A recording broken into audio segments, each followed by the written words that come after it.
Bonjour et bienvenue dans la revue de presse hebdo et audio du secteur retail e-commerce en France proposée par les Digital Doers. Nous sommes le 27 octobre et au sommaire cette semaine, 5 articles. Panorama de l'e-commerce dans le monde à lire sur République Retail. Prêt-à-porter, résister à la crise, toute une stratégie à lire sur Fashion United. Saga, l'histoire de la marque Decathlon, à lire sur e-commerce mag. Amazon livre plus vite et réalise 10 milliards de dollars de profit pendant l'été, à lire sur French Web. Et enfin, mon rêve, c'est 20 milliards, la fulgurante ascension du mastodonte de la beauté Sephora, à lire sur BFM TV. Je vous le rappelle, sur le site Les Digital Doers, vous avez accès à une revue de presse accessible sur LinkedIn et qui rassemble les articles publiés dans la semaine sur les sites de news de notre écosystème. Vous pouvez vous y abonner pour recevoir chaque vendredi un digest de l'actualité dans votre boîte email. De cette revue de presse, je vous lis sans interprétation une sélection de quelques articles qui m'ont semblé pertinents à partager. Enfin, j'en profite pour vous parler de l'épisode de cette semaine, le numéro 175, dans lequel je passe côté invité, une fois n'est pas coutume, pour parler de mon défi vélo et du bilan que j'en tire. Merci à Flore Fauconnier pour avoir joué le rôle d'intervieweur. D'ici là, je vous souhaite une bonne écoute, évidemment, toujours sans coupure. Panorama de l'e-commerce dans le monde à lire sur republicretail.fr en date du 25 octobre. L'évolution du paysage des réseaux sociaux au progrès de l'IA, le marché de l'e-commerce continue de prospérer avec une part du trafic en hausse.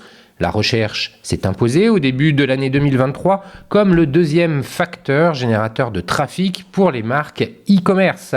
Le secteur de l'e-commerce a connu une très forte croissance ces 10 dernières années qui s'est poursuivie même après la pandémie. Cette année encore, des signes positifs avec notamment plus 8% de trafic à la fin du premier trimestre indiquent une poursuite de la croissance avec la possibilité d'une nouvelle année record une fois que la saison des achats de Noël 2023 aura été comptabilisée. En mars 2023, le trafic a été plus élevé que pendant toute l'année 2022 et s'est rapproché des records historiques atteints en décembre 2021. Les géants de l'e-commerce prospèrent au niveau mondial. Les grands gagnants de l'e-commerce sont Amazon.com, AliExpress et Walmart. La plus forte croissance en glissement annuel est attribuée à la société chinoise AliExpress.com qui a enregistré une augmentation de 44%. L'hégémonie des entreprises américaines reste évidente avec Amazon.com, eBay.com et Walmart.com en tête de liste. Toutefois, le secteur est en constante évolution. On voit de plus petits acteurs, plus niches et plus locaux émerger comme concurrents sérieux. Les leaders de la croissance du trafic étaient tous deux basés sur les marchés asiatiques. Le site de vente en ligne Flipkart.com, basé en Inde, a vu son trafic augmenter de 90%. Toutefois, le vainqueur est Lazada.com.ph qui a connu une croissance de près de 200% sur le marché philippin. Amazon.com a dominé la liste, remportant des places sur les marchés américains, allemands et britanniques, bien que la croissance n'ait pas été la même partout. Alors que les marchés allemands et britanniques ont connu respectivement une croissance de 16 et 20%, celle en glissement annuel observée aux États-Unis était inférieure à 1%. Pour 2023, toutes les entreprises du top 10 ont connu une croissance positive, 80% d'entre elles affichant des hausses à 2 ou 3 chiffres. En France, Amazon se place aussi en première position et est suivi d'acteurs français comme leboncoin.fr et cdiscount.com. Amazon.fr, avec plus de 150 millions de trafic total en France, est le seul acteur du top 10 à avoir connu une évolution en glissement annuel positive aussi bien pour 2022 que 2023. Il conserve sa première place avec une bonne longueur d'avance sur le suivant, leboncoin.fr. eBay.fr a accusé une chute importante de 2021 à 2022. Le site a perdu plus de 26% de son trafic organique d'une année à l'autre. En 2022, seuls 2 acteurs du top 10 ont connu une croissance positive, Amazon.fr et Leroy Merlin.fr. Pour 2023, ce chiffre passe à 6. ce qui dénote une reprise générale dans le secteur. De manière générale, on peut dire qu'en France, les marketplaces dominent le top 10 du e-commerce et occupent les 4 premières places du classement avec Leboncoin, Amazon, Cdiscount et AliExpress. Une stratégie mobile toujours cruciale en 2023. L'augmentation de l'utilisation du mobile dans l'e-commerce en 2023 souligne l'importance d'examiner les données mobiles et les applications d'achat. Par rapport à d'autres catégories d'applications, les applications d'achat ont des taux CPA, coût par action, et CPT, coût par clic, légèrement plus élevés, mais aussi un taux de conversion plus important, 66,68% contre 46,4% par exemple pour les applications de jeux, et un taux de consultation plus faible, 4,9%. Trafic direct, recherche et referrals, le top 3. Si le trafic direct reste le roi du secteur de l'e-commerce, puisqu'il représente 53% du trafic mondial, le trafic par recherche en ligne et le trafic venant des referrals se sont disputés la deuxième place ces dernières années. La recherche en ligne s'est imposée au début de l'année 2023 comme le deuxième facteur générateur de trafic pour les marques e-commerce. TikTok, l'avenir de l'e-commerce sur les réseaux sociaux. TikTok est en train de devenir une ressource puissante pour les acteurs de l'e-commerce grâce à sa base d'utilisateurs croissante, à la présence d'influenceurs à fort potentiel de viralité et à ses nouveaux outils e-commerce. Les fonctionnalités intégrées de TikTok, telles que les options de vitrine et de hashtag, permettent aux entreprises et aux créateurs d'atteindre efficacement leur audience. En examinant les données d'audience des principaux acteurs du commerce en ligne, SEMrush constate que l'audience utilisant TikTok a plus que doublé en un an. L'intelligence artificielle et la réalité augmentée sont essentielles. Les progrès rapides observés dans le monde de l'intelligence artificielle et de la réalité augmentée ont un impact significatif sur le secteur du commerce électronique. Les entreprises utilisent l'IA et notamment la technologie de traitement du langage naturel, NLP, pour offrir des expériences clients personnalisées, automatiser le service client, améliorer le ciblage publicitaire et les opérations. De même, la réalité augmentée ouvre de nouvelles voies de commercialisation des produits dans l'e-commerce, en particulier sur les réseaux sociaux. Amazon, une menace majeure ou immense opportunité? Amazon.com reste le leader du secteur et dispose d'une recette particulièrement efficace, comme le montre son taux de conversion impressionnant de 13%, tandis que la moyenne du secteur tourne autour des 2 à 3%. Lorsque les internautes visitent Amazon.com, environ 67% d'entre eux consultent la page d'un produit. Sur environ 12% des visites, les utilisateurs ajoutent au moins un article à leur panier. Et sur environ 8% des visites, les utilisateurs finalisent l'achat après avoir ajouté des articles à leur panier.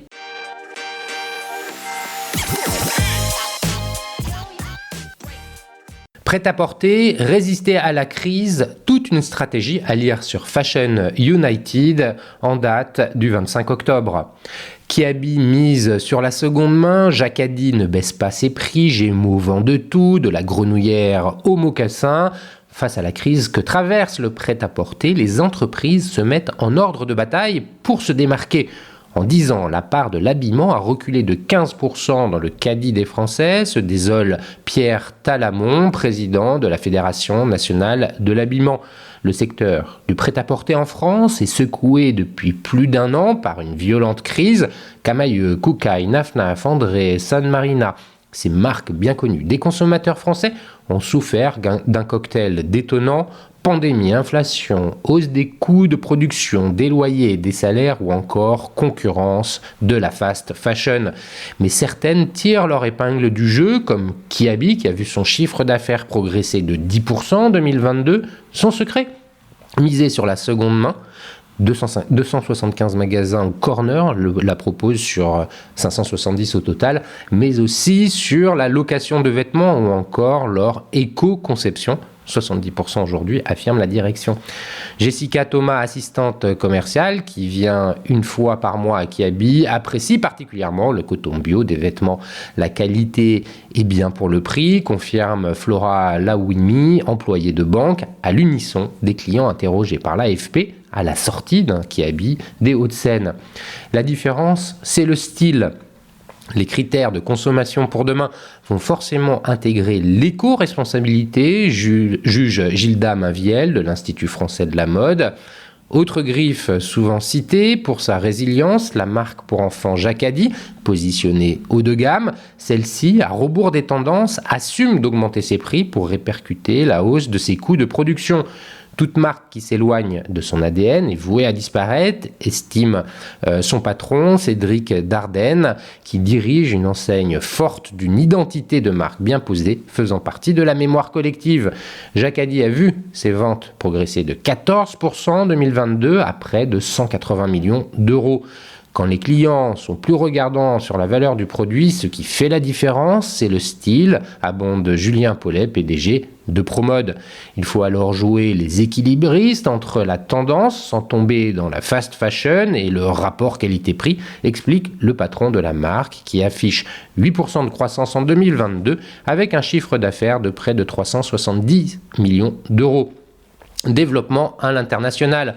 La marque Gémeaux s'appuie, elle, sur son approche globale pour se raccrocher aux branches en cas de coup dur. Si l'enfant va mal, on peut continuer à se développer sur l'adulte et inversement. Ces magasins ciblant toute la famille, détaille son PDG Philippe Tirache. Revendiquant une croissance de chiffre d'affaires de 7%, 906 millions en 2022, la marque se développe à l'international, au Gabon, au Cameroun, au Sénégal par exemple, pour être dans des pays où il y a énormément de naissances, une population qui croît. Les enseignes qui souffrent sont celles qui ne sont pas très lisibles en stratégie, estime-t-il. Ici, c'est une bonne qualité et pas trop cher, valide Sabrina, cliente du Gémeaux de Gennevilliers, interrogée par l'AFP. Pour Gilda Mainviel de l'IFM, les difficultés du secteur remontent à 2015 en raison d'une crise du circuit de distribution avec trop d'ouvertures de magasins qui ont saturé le marché. Ensuite, il y a eu l'arrivée de gros acteurs étrangers, des concurrents comme Zara, H&M et plus récemment Shein. Puis un problème de positionnement avec un milieu de gamme qui a été très attractif tant qu'il n'était pas confronté aux indépendants multimarques confronté qu'aux indépendants multimarques plus chers.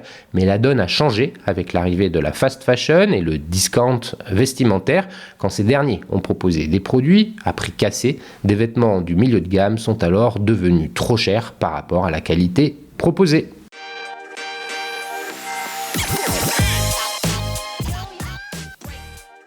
Saga, l'histoire de la marque Decathlon, à lire sur e-commercemag.fr en date du 25 octobre. Le premier magasin Decathlon voit le jour à Lille en 1976, fondé par Michel Leclerc, un cousin germain de la famille Mullier. L'enseigne proposait initialement des articles de sport dans 10 disciplines, d'où son nom. Elle est à l'origine des marques comme Tribord, Quechua, Inesis, etc. Decathlon est un distributeur d'articles sportifs détenu majoritairement par la famille Mullier. Son fondateur, Michel Leclerc, et ses héritiers détiennent près de 40% de l'entreprise. Considéré au départ comme un distributeur, Decathlon devient aujourd'hui une véritable marque. Au-delà de la commercialisation d'articles de sport, l'enseigne propose d'autres services comme la location, la réparation de matériel, le conseil, etc. Comptant plus de 325 magasins en France, l'entreprise a collaboré avec les plus grands du sport de haut niveau, à l'instar de Teddy Riner et de Gaël Monfils. Decathlon, un début mouvementé. L'histoire de Decathlon commence par un voyage de Michel Leclerc aux États-Unis. Ce dernier remarque les magasins de grande taille destinés exclusivement au sport. Il constate que le concept est encore inexistant en Europe. À l'époque, Michel travaillait chez Auchan, l'entreprise de son cousin. Le monde de la grande distribution n'a plus de secret pour lui. Il souhaite répliquer le modèle Auchan au sport. Dès son retour, Michel et 6 autres collègues passionnés de sport décident de lancer leur magasin à Lille, le fief d'Auchan. Ainsi, il quitte l'entreprise familiale à 35 ans pour fonder sa propre entreprise. Avec ses acolytes, il souhaite mettre en pratique un concept, vendre des articles de sport à prix compétitif. Le premier magasin, ouvert en 1976, rencontre immédiatement le succès. Néanmoins, les prix pratiqués ne sont pas du goût des fournisseurs. Adidas en premier. Seulement un mois après son ouverture, les rayons commencent à se vider. Aucun fournisseur ne souhaite approvisionner le magasin. Pour contourner le problème, les approvisionneurs se font passer pour des présidents de clubs pour acheter chez les fournisseurs. En parallèle, Decathlon décide de porter plainte contre Adidas et d'autres marques pour refus de vente. L'entreprise trouve une solution avec les vélos. Elle décide de prendre des vélos artisanaux et y appose son logo. Constatant le succès de cette politique, Decathlon décide de fabriquer d'autres modèles, cette fois-ci dans une véritable usine. Dès l'hiver de l'année 1977, les rayons commencent à se remplir puisque l'entreprise obtient gain de cause dans l'affaire l'opposant à ses fournisseurs. Dès le début des années 80, Decathlon peut enfin commencer son développement en ouvrant des magasins sur l'ensemble du territoire. Decathlon rencontre le succès grâce au vélo. Chez Decathlon, le vélo fait partie de son histoire et lui a permis de conquérir le marché du sport. Au départ, la marque était contrainte de fabriquer son propre vélo à cause des fournisseurs qui rechignent à l'approvisionnement. C'est ainsi que le premier modèle est né dans les années 70. Ce modèle artisanal représente le premier produit ayant porté les couleurs de la marque. 40 ans plus tard, l'enseigne est devenue le premier distributeur de vélos en France. La politique reste la même, vendre des produits à prix abordable. Le prix des vélos ne dépasse pas les 300 €. Les vélos sont désormais développés sous la marque Between, dont le plus grand magasin se trouve à Lille. 130 modèles y sont exposés. Decathlon, plus de 80 marques développées. L'aventure a commencé par les vélos, siglés dans les années 80. Decathlon a ensuite étendu son activité à tous les sports pour devenir un véritable équipementier sportif. Actuellement, l'enseigne recense 80 marques, une par discipline. Orao est destiné au kitesurf, Tribord à la voile, Quechua à la randonnée, Kalanji pour les amateurs de course, Nabiki pour la natation, etc. Il s'agit du plus grand pôle de design derrière l'automobile. D'après les estimations, ces marques pèsent 70% du chiffre d'affaires du distributeur. Ce chiffre fait grincer les dents des fournisseurs. Certains estiment qu'ils sont utilisés comme un faire-valoir des propres produits Decathlon. D'autres se demandent si l'enseigne est réellement un distributeur ou un concurrent. Néanmoins, des marques plus puissantes s'accommodent de cette réalité. Des marques qui s'apparentent à de véritables PME. Contrairement aux idées reçues, les 80 marques de Decathlon n'évoluent pas à son siège de Villeneuve-d'Ascq. Chacune d'entre elles possède leur propre siège et leur équipe R&D et ses chefs de produits. Ainsi, la plupart des marques ont choisi des sièges éloignés de la maison mère. Tribord, par exemple, se trouve à Hendaye, sur la côte atlantique. De son côté, Quechua a élu domicile dans la ville de Salanches. Caperlan se situe en Gironde. Néanmoins, certaines marques comme Kipsta, Domios ont préféré demeurer dans le nord. Une marque pour chacune des disciplines. Decathlon n'a jamais caché son objectif de proposer une marque dans chaque discipline sportive.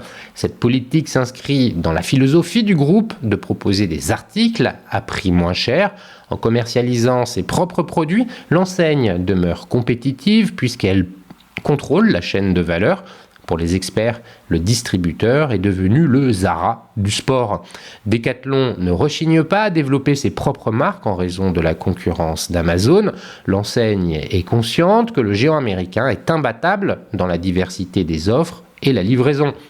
Vendre d'autres marques ne suffit plus, l'enseigne souhaite se différencier. Pour cela, elle s'est muée en équipementier.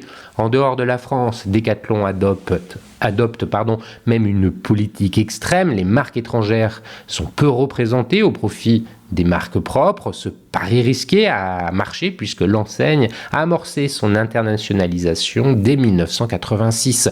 Dans les années 90, Decathlon investit les pays européens. À partir des années 2000, la marque part à la conquête de l'Asie, présente dans plus de 40 pays. Elle réalise 2/3 de son chiffre d'affaires à l'étranger. Notons que la Chine est même devenue le deuxième marché de l'enseigne. Une crédibilité et légitimité auprès des disciplines moins populaires. Pour Decathlon, assurer une présence dans des disciplines moins populaires est devenu une spécialisation. Prenons l'exemple d'Aptonia, une marque dédiée au triathlon. Cette dernière propose des équipements complets pour pratiquer cette discipline, sac à dos, combinaisons, produits nutritifs, etc. Pourtant, le triathlon recense seulement 160 000 pratiquants en France. Cette présence renforce la crédibilité de Decathlon dans le domaine du sport. La marque a compris qu'il était difficile de rivaliser avec Adidas et Nike dans une discipline comme le football ou le basket. Elle a préféré séduire les sportifs dans d'autres disciplines. Développer ses propres marques n'est pas toujours un pari réussi. Go-Sport, une autre enseigne sportive, en a payé les frais. Elle peine à suivre ses concurrents, dont Decathlon, sur le marché. De son côté, Sport 2000, le distributeur sportif allemand, préfère commercialiser exclusivement de grandes marques. L'innovation au cœur de son succès. Pour accompagner ces marques dans le domaine de l'innovation, l'enseigne a mis en place le Sports Lab. Le laboratoire existe depuis 20 ans et se trouve dans son siège à Villeneuve-d'Ascq. Consacré à la recherche et développement, le laboratoire emploie une cinquantaine de chercheurs dans les domaines comme la science sensorielle, la biomécanique, etc. Les ingénieurs travaillent dans un local de plus de 1500 m² pour tester les futurs produits. Les secrets de la réussite chez Decathlon.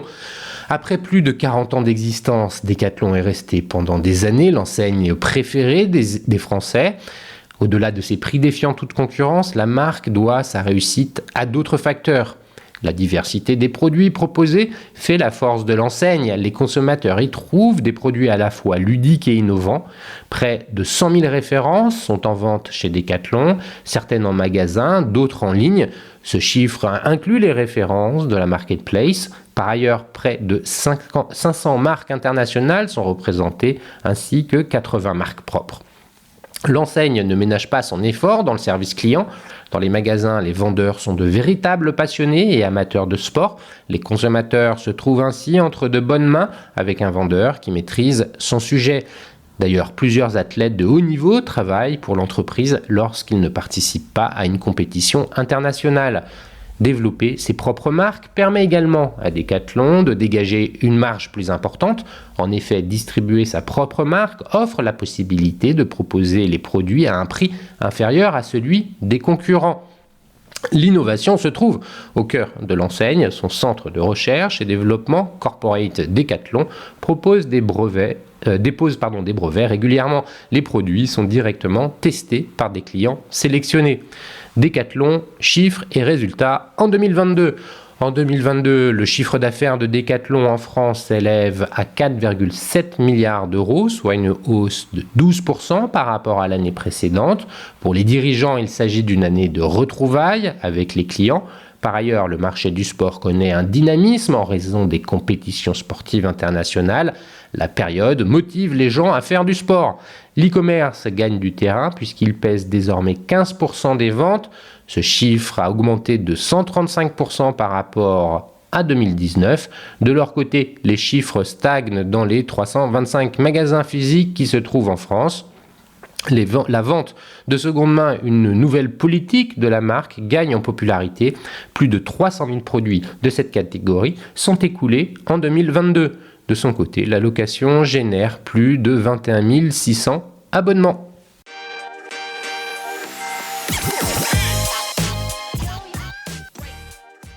Amazon livre plus vite et réalise 10 milliards de dollars de profit pendant l'année, à lire sur frenchweb.fr en date du 27 octobre.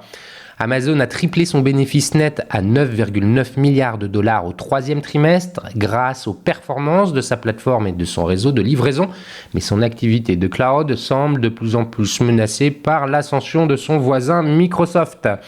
Ses profits, supérieurs de 3 milliards aux prévisions des analystes, ont ravi le marché. Le titre du groupe de Seattle prenait près de 5% lors des échanges électroniques après la clôture de la bourse jeudi. En tout, le géant des ventes en ligne a réalisé un chiffre d'affaires de 143 milliards de dollars, plus 13%, un chiffre aussi supérieur aux prévisions d'après un communiqué de résultats. Andy Jassy, le patron d'Amazon, s'est félicité de ses performances et les a attribuées à une réorganisation logistique aux États-Unis qui a permis d'atteindre les vitesses de livraison les plus rapides pour les clients Prime en 29 ans d'histoire. Et nous sommes loin d'être à court d'idées pour améliorer les coûts et la rapidité, a-t-il ajouté lors d'une conférence téléphonique. Amazon.com a bénéficié cet été d'une journée de solde pour ses abonnés à son service Prime qui donne des avantages comme des livraisons gratuites en 24 heures. Cette opération marketing profite aussi à son activité publicitaire à forte marge. Celle-ci a vu ses recettes grimper de 26% à 12 milliards de dollars. Le cloud. Amazon, comme les autres géants de la tech, a connu une année 2022 difficile, avec le retour des consommateurs dans les magasins physiques après la pandémie. Elle s'est conclue par des licenciements de grande ampleur début 2023. Avec ses résultats de l'été, le groupe américain a explosé les attentes, a réagi Zach Stambor, analyste d'Insider Intelligence. Son ralentissement de l'année dernière semble être dans le rétroviseur, notamment grâce à des réductions significatives des coûts tout au long de l'année et plus de concentration sur des domaines de croissance clés comme sa plateforme de e-commerce, les services payants pour les vendeurs tiers et la publicité. Son bénéfice opérationnel, indicateur clé de la rentabilité, a été multiplié par 4 à 11,2 milliards de dollars au lieu des 7,7 milliards escomptés par le consensus des analystes. Mais AWS, la branche cloud d'Amazon, a réalisé 23 milliards de dollars de chiffre d'affaires au troisième trimestre, soit 12% de croissance. Microsoft et Google qui ont aussi publié cette semaine des chiffres d'affaires et profits au-dessus des attentes, ont enregistré des progressions bien supérieures dans ce domaine. Le groupe de Windows a ravi le marché grâce à l'accélération de la croissance de sa plateforme Azure à 29%. Quant à Google, même si son cloud a déçu avec 8,4 milliards de dollars de recettes trimestrielles, elles ont néanmoins augmenté de 22% sur un an. Amazon a beau être le numéro 1 mondial du cloud, devant ses deux concurrents, AWS est sérieusement menacé par la domination croissante de Microsoft, note Zach Stambor. Son cloud a bénéficié à ses investissements dans l'intelligence artificielle générative. Google est confronté à un défi similaire, IA générative. Amazon a entrepris de rattraper son retard sur ce marché devenu ultra porteur en 2023 grâce au succès de ChatGPT, la très populaire interface d'OpenAI, dont Microsoft est un actionnaire majeur. Son assistant vocal Alexa pourra ainsi bientôt composer des messages et envoyer à un contact ou des recettes en fonction des ingrédients dans le frigo de l'utilisateur, le tout sur simple commande verbale dans le salon ou la cuisine. L'entreprise a aussi annoncé en septembre jusqu'à 4 milliards de dollars d'investissement dans la start-up d'IA Anthropic qui a mis au point Claude, un concurrent de ChatGPT. Andy Jassy a assuré que la plateforme d'IA générative d'AWS, Bedrock, connaissait par ailleurs un fort succès auprès des développeurs. Mais pour l'instant, Microsoft et Google mènent la course avec le déploiement tous azimuts de nouveaux outils sur leurs moteurs de recherche et logiciels de bureautique notamment. Pour le trimestre en cours, Amazon table sur des ventes comprises entre 160 et 167 milliards de dollars. Mais les fêtes de fin d'année pourraient être assombries par les controverses liées à l'entreprise. Selon une étude publiée mercredi par l'université de l'Illinois, plus des 2/3 des employés d'entrepôts d'Amazon interrogés sont déjà restés chez eux sans être payés pour se remettre de douleurs ou d'épuisement liés à leur travail. Et fin septembre, l'autorité américaine de la concurrence et 17 États ont porté plainte contre le groupe, l'accusant de maintenir illégalement son monopole grâce à des méthodes illégales pour exclure les concurrents.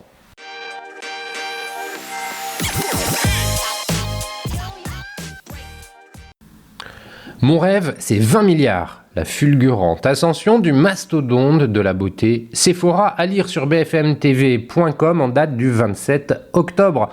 L'enseigne du groupe LVMH, qui ne réalisait que 2 milliards d'euros en 2011, a multiplié son chiffre d'affaires par 6 en une décennie. C'est désormais la Chine et les États-Unis qui permettront à la marque de franchir un nouveau cap. Le distributeur de cosmétiques Sephora, qui rouvre vendredi son vaisseau amiral sur les Champs-Élysées, après plusieurs mois de travaux, rêve désormais de franchir les 20 milliards d'euros de ventes, comme l'a fait Louis Vuitton, autre marque phare du groupe LVMH, a déclaré son PDG Guillaume Motte à des journalistes. Sephora, à présent dans 35 pays, emploie 46 000 personnes, dont 39 000 en magasin, et a réalisé en 2022 un chiffre d'affaires de 12 milliards d'euros, d'euros, selon des spécialistes du secteur, ce qui en fait la deuxième marque de LVMH derrière Louis Vuitton, 20 milliards d'euros. Elle ne réalisait que 2 milliards d'euros de vente en 2011. Mon rêve, c'est 20 milliards. On a la capacité chez Sephora, dans les géographies dans lesquelles on opère, d'atteindre les 20 milliards. Je ne sais pas donner d'horizon de temps, mais c'est un bon chiffre et une bonne ambition, a indiqué le PDG de Sephora, Guillaume Motte, lors d'un entretien avec deux médias, dont l'AFP. Pour cela, la marque entend continuer à gagner des parts de marché dans les pays où la chaîne de magasins est déjà implantée, à commencer par les États-Unis et la Chine. Sephora compte ouvrir une centaine de boutiques dans le monde en 2024. Aux États-Unis, le plus grand marché beauté du monde, selon Guillaume Motte, le groupe possède 700 magasins auxquels s'ajoutent 1 millier de boutiques en partenariat avec la chaîne de distribution Kohl's. On ouvre 50 magasins par an en Amérique du Nord et je pense qu'on peut encore faire ça pour les 5 à 10 prochaines années au minimum, a estimé le PDG de Sephora. La deuxième zone prioritaire, c'est la Chine, où Sephora ne possède pour l'instant que 350 magasins, quasiment autant qu'en France. Or, on a la capacité d'ouvrir beaucoup de magasins en Chine. Nous sommes présents seulement dans 90 villes. Certains de nos concurrents sont déjà dans 150, 190 villes, souligne Guillaume Motte. À ses yeux, la Chine a autant de magasins que la France, c'est incohérent. Cela reste un territoire de conquête énorme. 10 000 visiteurs par jour. La Chine connaît pourtant un ralentissement économique et la reprise post-Covid n'a pas été aussi rapide qu'espéré. Mon job, c'est de bâtir la croissance sur du pluriannuel et de soutenir les équipes pour naviguer dans une conjoncture incertaine, explique Guillaume Motte. On a tous été un peu trop optimistes à la sortie du Covid en Chine et on avait presque oublié, nous, qu'on avait mis du temps à sortir du Covid en Europe et aux États-Unis. Aujourd'hui, la reprise chinoise est lente, mais ça reste un pays avec un potentiel incroyable selon lui. Et sur la beauté, il y a un appétit qui est inimaginable. Le marché européen est très dynamique aussi, relève le PDG en citant l'Angleterre dans le top 5 des marchés mondiaux, où Sephora est de retour depuis seulement un an. C'est pour ça que je n'ai pas tellement envie d'aller conquérir beaucoup d'autres pays nouveaux. Je crois qu'on a encore énormément de parts de marché à gagner là où on opère déjà, insiste-t-il. En France, l'événement est la réouverture ce vendredi du magasin des Champs-Élysées, entièrement rénové sur 1200 mètres carrés. Ce vaisseau amiral est le premier magasin européen et deuxième mondial, derrière Dubaï et devant New York, du groupe qui compte 3000 boutiques dans le monde, dont 300 en France. Avant sa fermeture pour travaux en mai, il accueillait 10 000 visiteurs par jour en moyenne, dont un quart venus de l'étranger, selon Guillaume Motte. Sephora, marque de LVMH, sponsor des Jeux Olympiques de Paris, sera partenaire du Parcours de la Flamme l'été prochain et avait à cœur que son principal magasin en France soit prêt à temps pour les JO de juillet-août 2024, afin d'accueillir les nombreux touristes attendus sur l'une des principales artères touristiques de la capitale française. Pour autant, Guillaume Motte n'est pas sûr qu'au moment des JO, on ait plus de monde qu'à Noël. À cette période-là, la jauge est, j'imagine, 50% au-dessus des 10 000 visiteurs par jour.